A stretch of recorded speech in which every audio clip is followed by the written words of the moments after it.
So hello friend, power plant guide में एक बार फिर से स्वागत है। दोस्तों आज का हमारा जो टॉपिक है वो है प्रॉपर्टी ऑफ कोल।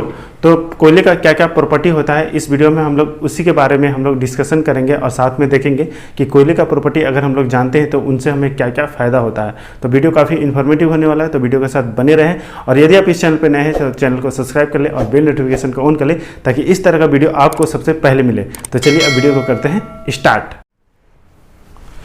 तो प्रॉपर्टी ऑफ कोल, तो यहाँ पे इस वीडियो में अभी हम लोग जितने भी कोल के गुण होते हैं यानी कि जो प्रॉपर्टीज होता है उसी के बारे में अभी हम लोग डिस्कशन करेंगे। तो पहले देख लेते हैं कौन कौन सा प्रॉपर्टी होता है। तो जिसमें से पहला जो है वो है वेदरिंग और स्लैकिंग इंडेक्स ऑफ कोल, दूसरा जो है वो है एब्रेविनेस इंडेक्स, तीसरा जो है वो है ग्राइंडिंग इंडेक्स, चौथा जो है वो है केकिंग इंडेक्स, पांचवा जो है वो है स्वेलिंग इंडेक्स, छठा जो है वो है डेंसिटी एंड सातवां जो है वो है एंगल ऑफ रिपोज, आठवां जो है वो है पोरोसिटी, नौवां जो है वो है रिएक्टिविटी ऑफ कोल एंड दसवां एंड लास्ट जो है वो है एस फ्यूजन टेम्परेचर।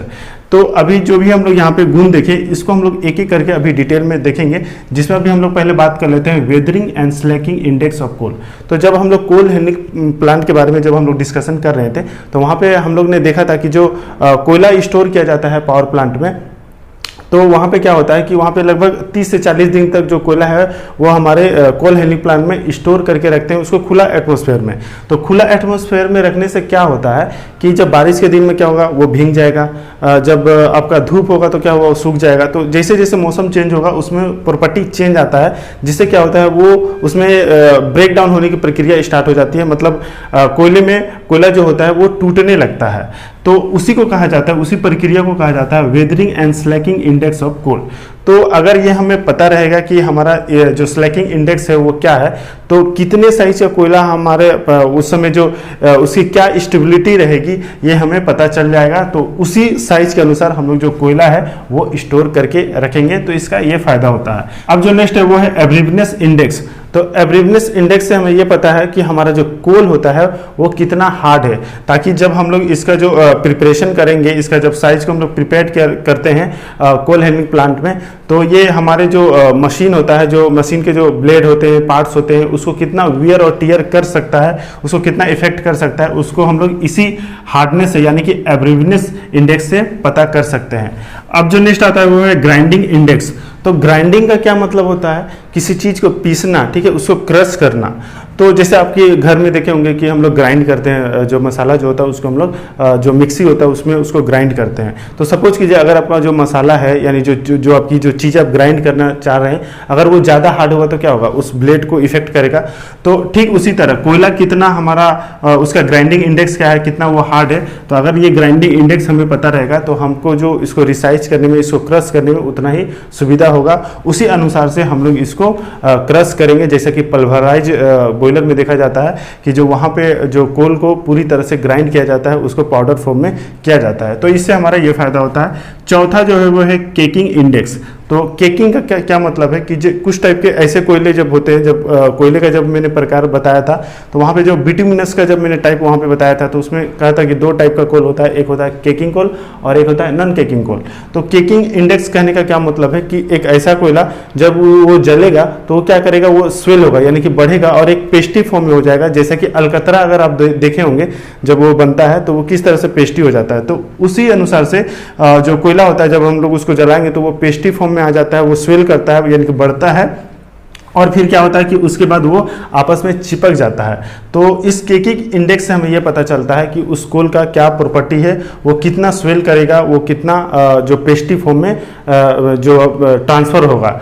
तो इससे हमें ये फायदा होता है। अब जो नेक्स्ट है वो है स्वेलिंग इंडेक्स। तो स्वेलिंग का मतलब होता है कि कोई चीज़ बढ़ना। तो यदि अगर हम लोग कोयले को जलाते हैं वो स्वेल करता है यानी कि बढ़ता है, जैसा कि अभी केकिंग में अभी हम लोग देखें तो वो क्या होगा, स्वेल करेगा तो वो एक पेस्टी फॉर्म बनाएगा। तो ये जो स्वेलिंग जितना ज़्यादा वो बढ़ेगा उतना ज़्यादा वो पेस्टी फॉर्म बनाएगा। तो मतलब ये है कि अगर स्वेलिंग इंडेक्स जितना भी ज़्यादा होगा मतलब कि केकिंग हमारा उतना ही बढ़ेगा, उतना ही वो पेस्टी फॉर्म में होगा और वो क्या होगा, आपस में चिपकने का चांसेस होता है। इसी के कारण से क्लिंकर का भी फॉर्मेशन होता है, ठीक है।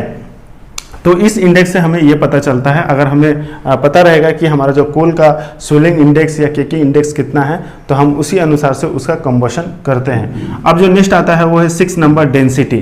तो डेंसिटी का मतलब आप जानते हैं, डेंसिटी का मतलब होता है मास बाय वॉल्यूम, मतलब यूनिट वॉल्यूम में कितना मास है उसी को कहा जाता है डेंसिटी।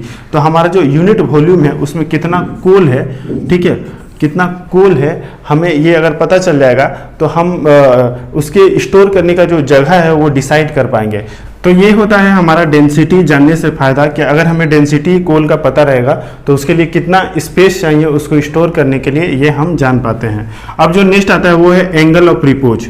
तो एंगल ऑफ रिपोज क्या होता है, तो देखिए जब कोल को हम लोग कोल हैंडलिंग प्लांट में जब स्टोर करते हैं तो उसको इस तरह से स्टोर किया जाता है, मतलब हिप के फॉर्म में उसको स्टोर किया जाता है। तो हॉरिजेंटल के साथ जो वो एंगल बनाता है, इसी एंगल को हम लोग कहते हैं ये एंगल ऑफ रिपोज। तो एंगल ऑफ रिपोज जो होता है वो डिपेंड करता है कि कोल का साइज कितना है। जितना ज़्यादा कोल का साइज होगा उतना ज़्यादा एंगल ऑफ रिपोज होगा, यानी कि उतना ज़्यादा हम लोग कोल को स्टोर कर सकते हैं। अब नेक्स्ट आता है पोरोसिटी। तो पोरोसिटी कहने का क्या मतलब है कि कोई चीज़ कितना आपका छिद्रयुक्त है, ठीक है। छिद्रयुक्त कहने का क्या मतलब है कि छिद्रयुक्त मतलब जैसे आप देखे होंगे कि बालू, तो बालू में जैसे आप पानी जब डालेंगे तो क्या होगा, वो आसानी से उसको सोख लेगा, ठीक है। लेकिन अगर चट्टान में अगर आप पानी डालेंगे तो क्या वो उसको सोख पाएगा? नहीं ना।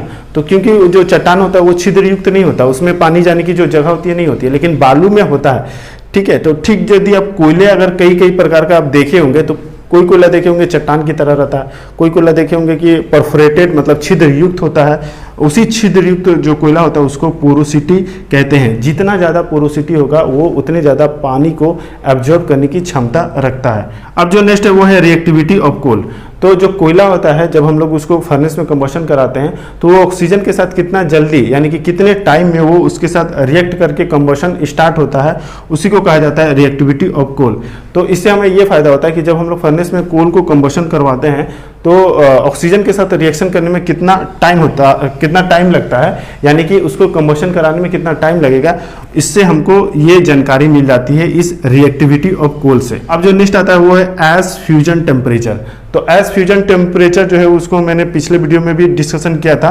तो देखिए जब हम लोग फर्नेस में कंबशन करवाते हैं, जब कोयला हमारा कंबशन करता है तो क्या होता है, एज रेडी होता है। एज का मतलब होता है राख, जिसको आप घरों में छाई भी बोलते हैं, जो लगभग वाइट या ब्राउन कलर का होता है। तो वो जो हमारा जो राख बन जाता है, यानी कि ऐश रेडी हो जाता है, तो उसका एक ऐसा टेम्परेचर आता है जिस पर वो क्या होता है, पिघल जाता है। और पिघलने के क्या बाद होता है, तो पिघलने के बाद वो क्या होता है, आपस में चिपक जाता है, ठीक है। तो आपस में चिपक जाने के बाद क्या होता है, वहीं पे वो क्लिंकर का फॉर्मेशन करता है। आप क्लिंकर देखे होंगे कि जब पूरी एकदम जो कोयला जब एकदम पेस्टी फॉर्म में आ जाता है, मतलब लिक्विड हो जाता है, तब वो आपस में चिपक जाता है, तभी क्लिंकर का फॉर्मेशन होता है। तो ये फॉर्मेशन कैसे होता है, वो इसी ऐश फ्यूजन टेम्परेचर के वजह से होता है। यानी कि एक ऐसा टेम्परेचर आएगा जहां पे हमारा जो ऐश पार्टिकल है वो फ्यूज हो जाएगा, यानी कि मेल्ट हो जाएगा। तो उसी टेम्परेचर को कहा जाता है ऐश फ्यूजन टेम्परेचर। सपोज कीजिए अगर आपके जो कोयला है, अगर वो ऐश रेडी होता है, तो उस ऐश का अगर फ्यूजन टेम्परेचर अगर मान लीजिए कि 1000 है, यानी कि आपका जो कोयले का टेम्परेचर जो ऐश रेडी हुआ, अगर उसका टेम्परेचर 1000 डिग्री सेंटीग्रेड आएगा तो वो फ्यूज हो जाएगा, यानी कि वो मेल्ट हो जाएगा और वो वहाँ पे आपस में वो चिपक जाएगा मेल्ट होने के बाद, और फिर क्लिंकर का फॉर्मेशन करेगा। तो उस समय आप क्या करेंगे कि जब हमारा आपको पता है कि 1000 हमारा फ्यूजन टेम्परेचर है, ऐश फ्यूजन टेम्परेचर, तो आप जो टेम्परेचर मेंटेन करेंगे उससे कम रखेंगे, ठीक है। तो जितना ज़्यादा हमारा फ्यूजन टेम्परेचर होता है, कोल की क्वालिटी उतनी अच्छी होती है, हमें एक मार्जिन मिल जाता है ताकि हमारा क्लिंकर का फॉर्मेशन ना हो, हमारा जो ऐश है वो फ्यूज ना हो, यानी कि मेल्ट ना हो। तो ये हो गया कुछ इंपॉर्टेंट कोल का प्रॉपर्टी, जिसको जानने के बाद जब हमारा कोल हैंडलिंग से लेके जो फर्नेस में कंबशन होता है तो हमारा कंबशन प्रॉपर रहे और हमारा जो प्लांट रहे वो नॉर्मल रहे, कोल की वजह से कोई हमारा प्लांट में या ऑपरेशन में कोई रुकावट ना आए, कोई प्रॉब्लम ना आए। तो इस प्रॉपर्टी से हमें ये फ़ायदा मिलता है और ये हमें जानना ही चाहिए कि हमारा जो कोल है उसका प्रॉपर्टी क्या होता है, ताकि हम जो अब जब ऑपरेशन करें तो हमारा ऑपरेशन स्मूथ हो और अच्छा हो। तो आई होप कि ये जो टॉपिक है ये आपके लिए काफ़ी इन्फॉर्मेटिव रहा होगा। अगर ये वीडियो आपको अच्छा लगा हो तो प्लीज़ इस वीडियो को लाइक कर दे और चैनल को सब्सक्राइब कर दे, ताकि इस तरह का नॉलेजफुल वीडियो आपको सबसे पहले मिले। तो चलिए अब मिलते हैं नेक्स्ट वीडियो में, तब तक के लिए जय हिंद।